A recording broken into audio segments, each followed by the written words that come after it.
Hello, everybody. Dr. Rick Wallace here, dropping in on you. Look, I'm going to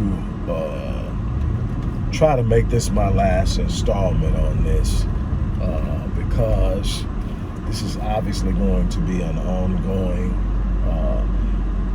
thing as it works itself out. But I just want to touch on something that is kind of under my craw.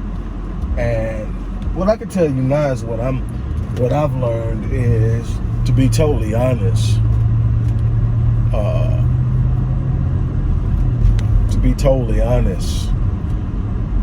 Kwame Brown doesn't really need anybody to come to his defense. When I first did my first installment on it, it was because I had 20 years of frustration bundled up inside of me for what I saw. And I wasn't privy to everything, but being close enough to that world and having been a part of it for a short time, I know what it's like. I understand the psychology behind it. I understand the politics behind it. And I understand a lot of what I've heard about some of the players. And when I say players, I don't mean ball players. I mean players as in entities involved. I knew that this kid was just being mishandled from the beginning. I didn't know to what extent, but I found out, and I've learned even more now. But I'm real big on this idea. I'm real big on just calling some things out. And I have a major issue with that word bust from the beginning. And I don't think very many people have the history or have the expertise and background to really speak on it. I think anybody probably can understand the environment that has spoke on it, and I kind of like what he did. It would be Kenyon Martin, because I think Kenyon Martin was the first number one. He was a number one draft pick and had some things definitely happen physically that hindered his ability to play, and he ultimately had what I consider to be a great career. But at the same time, did it match what the expectations was? It depends on who you ask. To me, you show up, you deal with and play the hand you're dealt to the best of your ability, and you give everything you've got. You leave it all out there, and you let your efforts speak for you.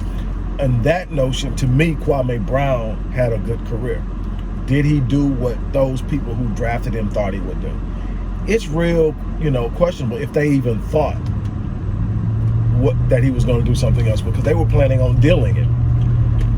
From what I understand, he was never going to play for them. He was planning, but the owner put a wrench in it, and then that caused them to keep it. So now you got somebody you didn't want, and you've got to use them. You see where this is going? But that's not even why I'm here. I'm here because even after being called out, Stephen A is doubling down on his own little show, because obviously he can't use ESPN as a platform to fire back at this kid. So he's using some little show he has of his own, where he's pointing out and pulling up film. And the thing is, anybody knows when you do a production in film, you can edit it anyway. I can take any player that's been in the NBA longer than 3 years and make a film, make them look great or make them look horrible. I can get enough film to make Michael Jordan look horrible. There's every player, no player is perfect. People make mistakes and sometimes look very awkward. If that's all that you're shown, then that's what you're going to believe about it. But that's my problem, is who qualifies Stephen A. Smith to take aim at black male athletes the way he does? Because see, I've watched him in situations at ESPN when he goes no holds barred on athletes. He gave Allen Iverson the business behind tattoos and braids. And now we're not even looking at it anymore. And damn near every player in the league got tattoos, and a bunch of them still doing braids. And Allen Iverson was just a person who was him. And I thank God for him, because his personality was so needed at a time when conformity was being pushed so heavily.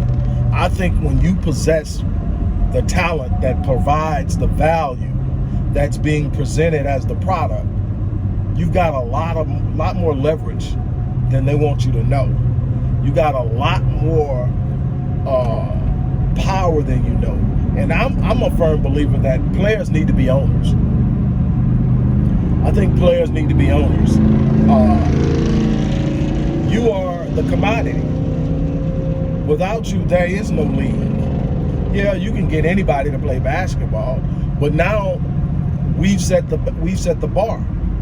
We've set the level of talent expected. We set the level of performance expected. Yeah, you can get anybody to play, but can they put the show on that has been done? And the answer is absolutely not. So, okay, then, with that being said, we have the leverage. My problem with Stephen A. Smith is, from what I understand, he was a pretty good high school basketball player. Went and played college ball, I believe, at an HBCU, but definitely wasn't talented enough to be drafted into the league. Did not get accepted into the league. This darn thing is going to give me the business every time I hit it. All right, was interrupted, so I'm going to have to wait until I can actually upload this and then splice it before I can actually get it up. But anyway, I'm here because I'm just so sick and tired. Those of you who have followed me for any stretch of time, you know that I don't go directly at my brothers, even though I may have differences, until I see that they mean my people no good, that they're literally, truly sellouts and only serving and acting for their own good, and have no intention on doing anything for the collective or for the race. And then I'm going to call them on the mat, the Charles Barkley, the Stephen A's, the Steve Harvey's. I've done that. Not because I wanted to go after brother, not because I'm jealous. I want everybody to succeed. Matter of fact, anybody that comes under my tutelage, I'm going to feel like I failed if you don't do better than I've done. That's not my thing. I have no desire to see anybody fail. I don't want to see anybody struggle. I want to see everybody make it. But I don't want to see everybody make it at the expense of others. I don't want to see everybody make it because your career was about tearing other black people down, or putting other black people in their place, or telling other black people that they need to conform, or they need to fit in, or they need to subscribe to some idea of this Eurocentric idea of what is. You know, what's classy, what's professional, what's acceptable, and not be themselves, and not strive to be the best them they can be. And so when I look at Stephen A. Smith, he's exactly that. The get in line guy, behave guy.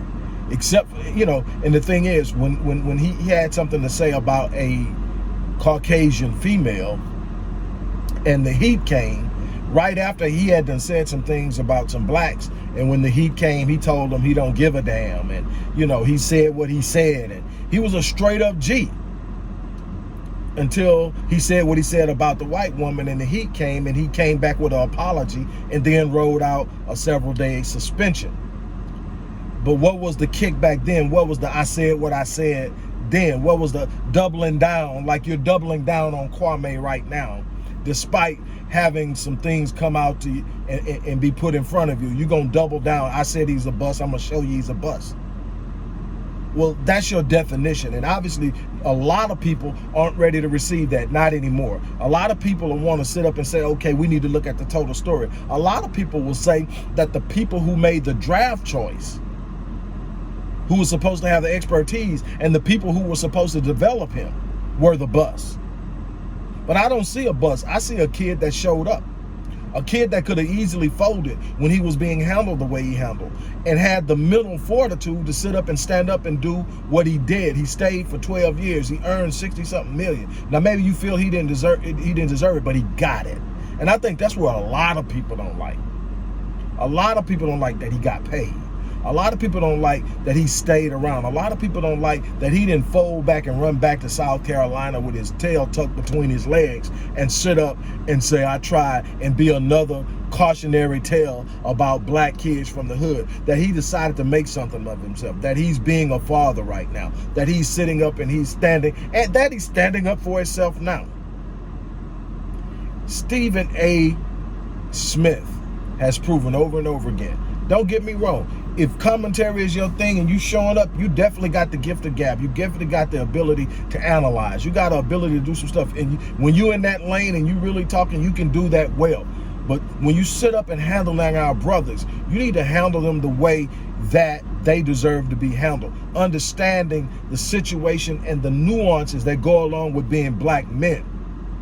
See, that's the respect they deserve. And you've never given that. Matter of fact, you double down on the black brothers. It's time out for it. I'm calling it for what it is. It's time out for it. And we need to start putting all these cats on the mat that's sitting up mishandling our people. Not just black athletes, black women, black children. In other words, if you're giving what we are and who we are a black eye by the way you're doing it, if you're operating for the establishment, if you are part of an instrument or a tool being used to break down our people, you need to be called out, put on the mat, and drugged. It's that simple. Enough is enough. Normally, my area of expertise, I try to keep it where I'm at. Psychology, sociology,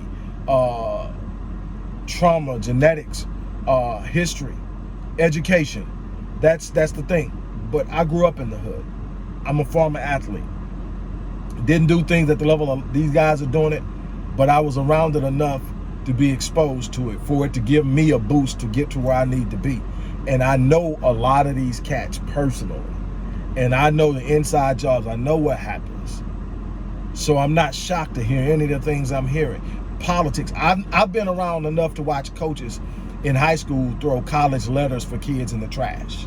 I've been around long enough to sit up and see coaches blackball or tag a player as being XYZ, hard to coach, only good at. And then because that coach has a certain level of gravity in the collective, other coaches just take their word at it. So anybody that gives that kid a shot only plays them in that position that coach said. Never ever giving them an opportunity to truly develop, because they've already been said they can't develop. They don't have it. That happens. That's the reality of it. That's the politics behind it. It's not just talent. Trust me, there are some kids out there on the street that'll go there and ball out of control on these kids. Some of them aren't coachable. Some of them need to work on their fundamentals, but they need to be developed. There's some cats out there developing these kids the way they need to be developed, so that they're not just developing their basketball skills, they're developing their personal skills, their human and social skills. They're developing the ability to function, whether they're functioning as an athlete or functioning as a business professional. That's the way they need to be developed. They need to be developed wholly. That's what proper socialization of young black males looks like. Look, I said what I said. I'm done. But I just had to point that out. Stephen A. Smith is crap. He's crap, and he's doubling down on his crappiness. I said what I said. I'm out of here.